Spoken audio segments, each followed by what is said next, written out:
just when I saw like that the entire city stands behind this project, the way the city does, it was for me an easy one that I want to be a part of this one.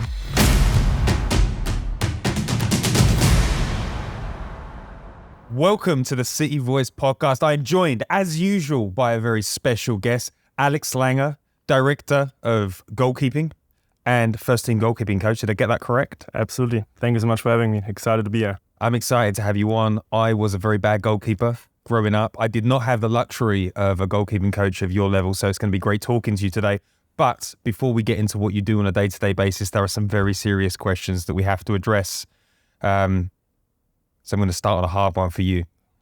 St. Louis barbecue or Kansas City? So obviously my wife is from Kansas, so I think she might be mad at me, but I have to go with St. Louis barbecue. Correct answer. Favorite German catchphrase? Schaffe, schaffe, Häusle baue. That sounds great. Yes. Should I explain it? Yes. So it's actually like, I'm from Stuttgart, Germany, so it's like a more like dialect accent thing. It means like work hard and like work hard for your dreams and try to achieve your dreams. Very fitting for the way the team plays, right? Absolutely. Call of Duty or FIFA? Not the biggest gamer, but if I would go with something, it would be FIFA. Best goalkeeper in the world right now cannot be Roman. Tricky one. He's injured right now, but I would still go with Manuel Neuer from Bayern Munich, the German national team goalkeeper. Brilliant. Favorite MLS away day? I definitely would say like on an away game to go for a run, or we have a little pre-game run with the staff. By far the best. Yeah. Who do you sit with on the team bus? Not a specific answer on this one. On a team bus, however, like on the plane, always with Kelly. Always with Kelly? Always with Kelly, yeah. I think she mentioned it on the podcast. She's that we did awesome. with her. She did. She said that you've got an understanding. We do. I think we both know when we want to talk and we both know when we want to work. So I think we have a good time there. That's beautiful. Which brand of goalkeeping gloves do you wear? Adidas. Adidas. Brilliant. Favorite thing about your job? I would say coaching staff and my players. I think we have a great group of human beings here and I just enjoy every day working with them. Cheat day meal? Pizza. Which brand of pizza? Where do you go? Do you ever go to? Dewey's. Dewey's Pizza is my favorite. Fantastic. I had that for the first time at the stadium the other day. Brilliant. It's awesome, yeah. Favorite American sport that is not soccer? Football. Football. Who's your team? Kind of have to go with the Chiefs. I have to give this one back to my wife. Nice. We equaled that out. Brilliant. Okay, so it's very exciting to have you on. You look after 3 goalkeepers. Yes. You're part of a team that's having a really successful start to the season. But before we get into that, I'd love to ask a little bit about you growing up. Like, tell us, you mentioned Stuttgart. Yes. Tell us what that was like. What sort of a city is it? No, absolutely. So, like, grew up in Stuttgart, Germany. I would say, like, not exactly in the center of the city, like 10, 15 minutes away from it. And, like, yeah, it's a city with, like, 550,000 inhabitants, like, pretty big city. Soccer crazy. I think similar to St. Louis, like, we had 2 really big soccer clubs within Stuttgart. So that was from the beginning, like, soccer was one of us. And, yeah. Which team did you support growing up? So, like, growing up, we always have VfB Stuttgart. It's a little bit the bigger club who is playing in the Bundesliga right now in the Stuttgart Kickers. So, like, so really the red and the blues. And I was at this time more for the blues because I always played myself for Stuttgart Kickers. So I struggle supporting the VfB Stuttgart. So I'm definitely still blue in Stuttgart for Stuttgart Kickers. Who in your family introduced you to the beautiful game, or was it elsewhere that it came from? No, it was definitely from the family. It was from my mom's side. So my grandpa was a soccer referee. A little specific towards this one, but obviously, like with him, like seeing him like being a ref. My uncle was a player and coach after, and my brother played himself. So it definitely comes from my mom's side. So they say that only a crazy person would pick up a pair of goalkeeper gloves and say, "This is the position for me." Did you start as a goalkeeper, or did you evolve into that position? I started as a goalkeeper, and I definitely would agree that a little sort of craziness is required to be a goalkeeper. What was the reason that you picked it? I would say there were 2 key moments, and both of them were Champions League finals. So in 1999, Bayern Munich played against Manchester United in the Champions League final. Oliver Kahn in goal. At this point already my favorite goalkeeper. Unfortunately lost 2-1 within 2 minutes, and I saw at this time like, oh, how bad it can be in this moment. And then 2 years later, in 2001, Bayern Munich played against Valencia, won in the penalty shootouts. Oliver Kahn saved 3 penalties, and then I saw, oh, wow, how great it can be. And I think just as like in between that, you really have sometimes moments, they might not be great, but then like you can turn this one around and have like amazing moments with soccer, and especially being a goalkeeper. I think these were the key moments for me to stick with this position. So you like the emotional roller coaster of the game. That's great. You played professional soccer. Talk to me about like your early career and like what it taught you about yourself. No, absolutely. So like as I mentioned earlier, like I played for the Stuttgart Kickers, like the smaller team in Stuttgart. And then I was 14 years old. I got an offer from Hoffenheim, where I then met our current sporting director, Lutz Pfannstiel. And I think this was definitely for me the key, like Hoffenheim, a similar project and idea and the structure that our club has here. In a way, the forward thinking gives young human beings chances and opportunities. And just being part of this organization like grew a lot in me, and like I just saw the chance to really become a professional soccer player. And being in this environment was awesome. It was definitely something till today that like I had a huge impact from. And as a goalkeeper, everybody's got their own strengths. Like, what were your strengths as a goalkeeper? I would say I was a really technical goalkeeper. So like all the goal defending aspects, I think I was really clean in the technical execution. And besides this, I think from the beginning I was really vocal. I saw myself always as a vocal leader and tried to support. I think as a goalkeeper, you have to be communicative and like and just like help your backline. And I think I always try to approach this with like a vocal style of leadership. So I think technical skills and like my vocal leadership definitely my strengths. So you played for 9 years according to Transfermarkt. What were the highlights? Where were your favorite places to play?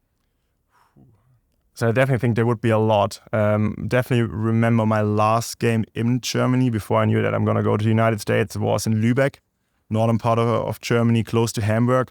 I think we had like at this time like 4,500, 5,000 fans. It was like a great crowd for the team there. And we won 3-2 against the second team of VfL Wolfsburg, another Bundesliga team. And I definitely like to remember this moment. And how did you end up in America? Interesting story. So 2017, I was about to finish my bachelor's degree in sports business management in Germany. Played 4th division for VfB Lübeck, and then I was thinking about, okay, what is the next step now? And I always I like challenges in my life. And another former teammate just told me about like his experience in the United States, playing college soccer, getting a scholarship, and then kind of moving on from there. So I got in contact with an agency, and they told me from the beginning that like my profile as a player would be quite interesting for an American university. And to try to pursue like a scholarship and a college career in the United States. And so you studied in America at the same time? I did, exactly. So I came to the US in 2018, came to Hickory, North Carolina. Beautiful city, small, but beautiful. Went to Lenoir University and did my master's degree, did my MBA with a specification leadership development, and played for 2 years for the college team for Lenoir University. So now you're a coach. Was that always on the agenda? I mean, it sounds like you were studying for a different career. Yes, I would say it wasn't always on the agenda. I think like, especially like growing up in Germany, like your dream is to become a professional soccer player. That's I think in every kid, like you want to be a professional soccer player. So like thinking about coaching like was definitely not a part of this. And then, as you mentioned, like going to the US to actually like pursue my master's degree and try to explore like different opportunities. Is it business or is it a corporate career? So coaching definitely wasn't like on the first agenda now. So who inspired you to become a coach, or was it an opportunity that opened that door? I was always coaching throughout my playing career in Germany, just to add some money to the salary and have like a side job, and like did some youth goalkeeper coaching. And then I would definitely say my college coach in the United States, like Jack Winter at Lenoir University in Hickory, inspired me in a way because I saw the impact he had on me as a young adult. At the time I was already 24 when I came to US. And the impact he had in my life as a coach, I thought it's a really cool experience to give this one to other kids. And that's the reason why I wanted to be a coach. And who gave you your first break as a coach? First break as a coach, it was in Germany when I had their moments to kind of like just get the opportunity to work with younger kids and like the initial experience with some of the goalkeeper coaching. But again, I think then like to make the final step towards really commit to be a coach was Jack. And You went to UNC Wilmington. Exactly. And what were your roles there? Because you were you were promoted, right? Exactly. So when I finished my master's degree in 2020, I then got an offer from UNC Wilmington to be the assistant coach and goalkeeper coach for the Division I men's soccer team. And at the same time, it came together with the position as director of goalkeeping for the Wilmington Hammerheads. Wilmington Hammerheads were a former pro team in the United States, and now it's just a youth club. And there I think like two leading figures in my development was Aidan Heaney, the head coach from UNC Wilmington, goalkeeper himself from Great Britain. Played in Germany for a year as a goalkeeper and even played in the league here, played for New England and had some MLS starts. And just the way he approached coaching, he approached leading his team were key for me. And then Carson Porter, the director for the Wilmington Hammerheads, because like he gave me the opportunity to be director of goalkeeping with 26, what I think is not common. I think they were definitely key figures for me in my way there in Wilmington. What was the most important thing you learned at Wilmington as a person? Like you're transitioning out of playing into a coaching role. Like is that difficult? Is that an easy thing? Like is it tough to watch a game when you like you wish that you could be there? I would say it was okay for me because when I came to the US, I kind of knew that like I'm gonna have 2 more years here in college. I'm gonna enjoy my time. I'm gonna have fun with like other college students playing soccer and enjoying the game. And I knew there's gonna be another step after. So I think the transition was okay, but then obviously developing into being a good coach is the other thing. And I think I learned in Wilmington there a lot. I got just an awesome opportunity from both ends, UNC Wilmington and the Wilmington Hammerheads, that they gave me a lot of freedom in the beginning, and I could just experience myself and try myself out. Because I think as a young coach, you're gonna fail. You're gonna have sessions and think, "Wow, wasn't great," but then you learn from it. And I had the freedom there to just try things out. I think this was definitely like key moments for me in my development. So obviously went well because you're here now. Tell us, you already mentioned that you met Lutz Hoffenheim. Exactly. He obviously kept in contact. When you knew that he landed here, did you reach out to him or did he have you in the back of the mind? How did you get introduced to this club? No, absolutely. So obviously like I met Lutz in Hoffenheim at this time, and then I was actually in Germany, I would say, I think it was 2019 in December. And I saw Lutz on a German sports channel, and he talked about the project that he has here. And a key statement that he brought was like he wants to build the best youth academy in North America. And that stuck with me. And from this one out, I always obviously tried, okay, like how can I get back in contact with Lutz? And then like one of my mentors from Hoffenheim, Michael Rechner, who is currently the goalkeeper coach for Bayern Munich, is a close friend of Lutz as well. So I reached out to Michael and asked like, hey, like, are you still in contact with Lutz? How it's going? How are things? I see that he's in the United States right now, that he kind of starts this project with St. Louis here. And I would love to chat about with him. And that's how it then kind of like Lutz and I came back in contact after our time in Hoffenheim, chatted more about it, and then like thankfully it worked out. So Lutz is quite the salesperson. How did he sell you on this project, and what attracted you? I think it was pretty simple for him. I don't think he had to do a great job because like I was told when I just heard about him talking what the actual plan is. And as I mentioned, like to build the best youth academy in North America. And especially at this moment, I didn't know like, am I for the first team? Am I for the second team? Am I for the academy? I just wanted to be a part of this. And just when I saw like that the entire city stands behind this project, the way the city does, it was for me an easy one that I want to be a part of this one. Is there an extra pressure when you are coming in to be a goalkeeping coach for an ex-goalkeeper who brought you to Hoffenheim? Is that like, does he inspect your work with a little bit more of rigor than perhaps other people's? I definitely would say yes, because obviously just Lutz has like a great knowledge about goalkeeping. He was a world-class goalkeeper himself, like had so many experiences like on different continents.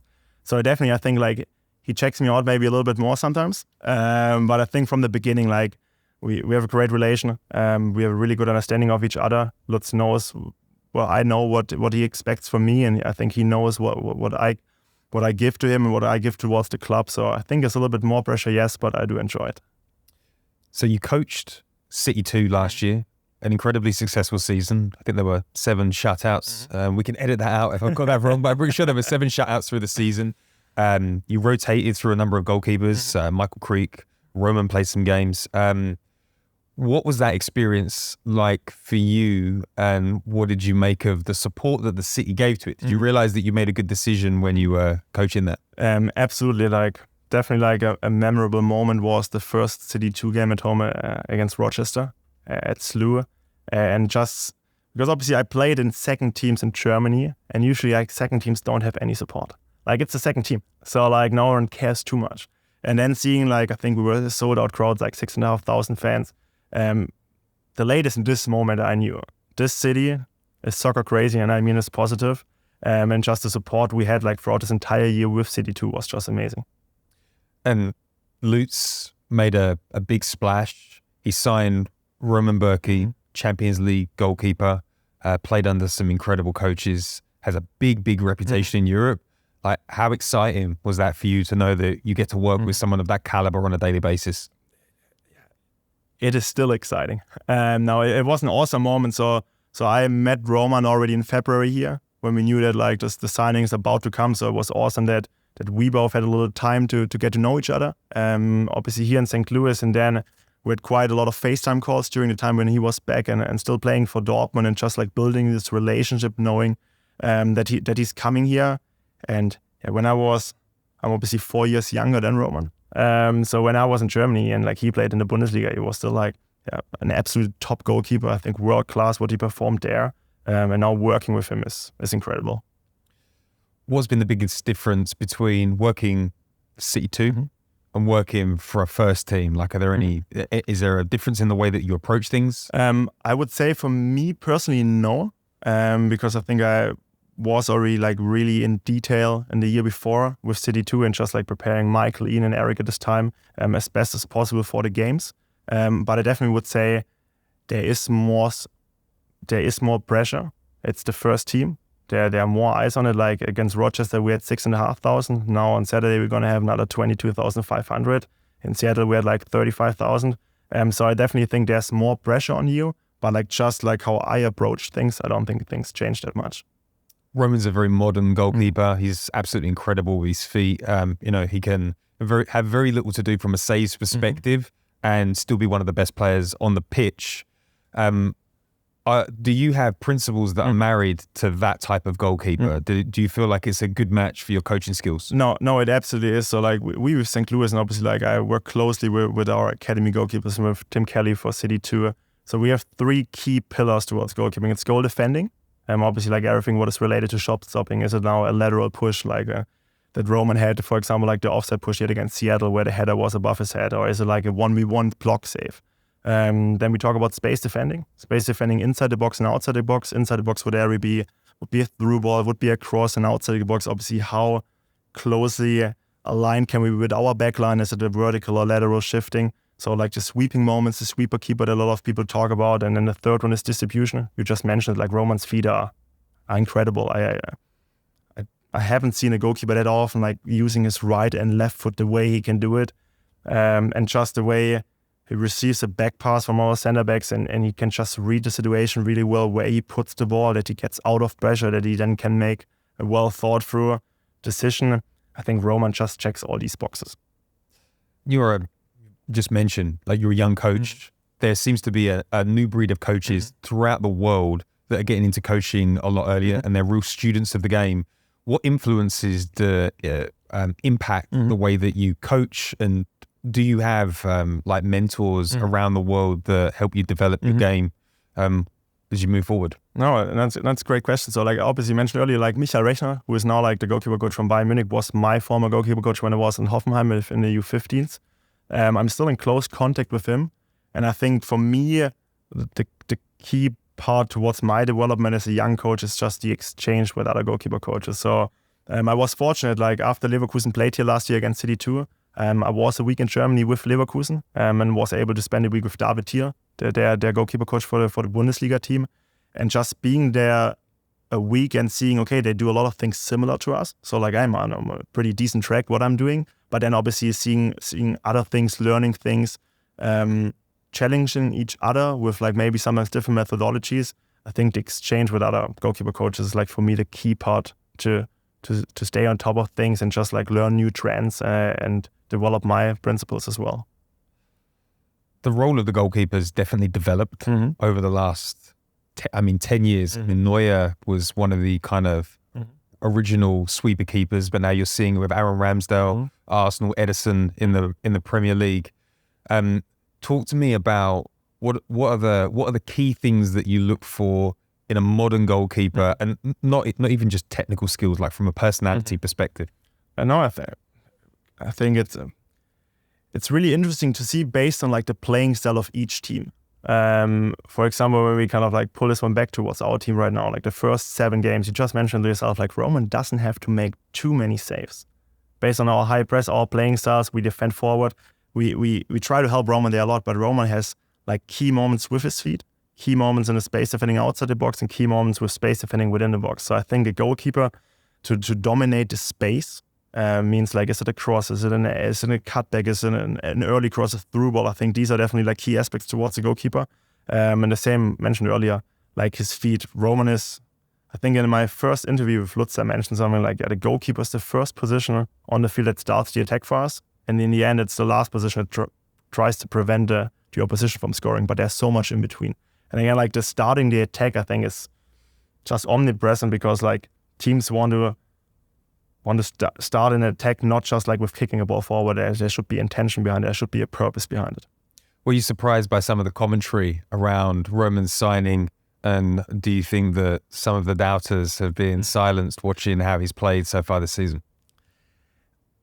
I wasn't surprised, because I think just like the position goalkeeping is really like a lot of people talk about it, but I don't think a lot of people understand it.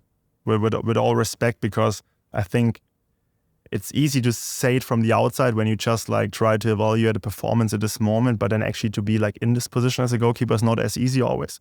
And I know that Roman doesn't care at all about what people say around him, because like he knows about his skill set, and we as a club, we're the same. We know that Roman has outstanding qualities, and like I would make a statement, for me, Roman is a world-class goalkeeper, and I think he proves this year every weekend. So you work with 2 other goalkeepers. There's 3 of you that work on the training pitch. How strong is the goalkeepers union at City SC? It's strong. It really is. I'm happy to share this moment. Michael Krieg, currently our 3rd goalkeeper, just like had the idea 3 weeks ago to invite all of us for dinner. And Michael is, by the way, a really good cook. Yeah. So Michael and his wife invited Ben and his wife, Maggie, my wife, and I, and Roman. So we had a little goalkeeper union dinner there. And it was awesome. We just chatted, talked about each other. Obviously, like the wives got to know each other a little bit better. I got to know the other wives. My wife got to know Roman and the boys a little bit better. And I think the goalie union here, especially for the first team, is really strong. That's great to hear. So there are 3 goalkeepers. If there is a position on the pitch that doesn't get rotated that often, it's the goalkeeper position. How much of a part of your job is keeping everybody like motivated, and like what's your approach to that? It definitely is part of it. I think what helps right now, especially this season, is we have a clear hierarchy. Roman is the number 1, Ben is the number 2, and Mike is the number 3. So like everybody from the beginning of the season knew about their role, and it helps. There are obviously situations sometimes within a goalkeeper squad where like a number 1 and 2 are fighting for the spot. Number 3 tries to overjump the number 2. So I think definitely right now it helps that we have a clear hierarchy within. But it's definitely part that I think you have to treat everyone the same. Like for me, yes, Roman is our number 1, but like Ben and Michael are the same important. When I see, for example, like Edo Löwen wants to take some free kicks after the session, and like Michael and Ben are like happy to jump in where they could be done with their sessions because the actual session's already done. I think then I just see like what great human beings they are, and like what team first mentality they actually have. So they make it easy for me to manage them in the right way. Goalkeeping is a hard position. You mentioned like before the show about like the mental side of the game. Do you do anything to support that? And like, do goalkeepers have like slightly differing needs to the players that are out on the pitch? I would say they do, but I then would say that I think every individual goalkeeper is different as well. So I know that I have 3 mentally really strong goalkeepers. I think they're all 3 stress resistant and can handle the pressure.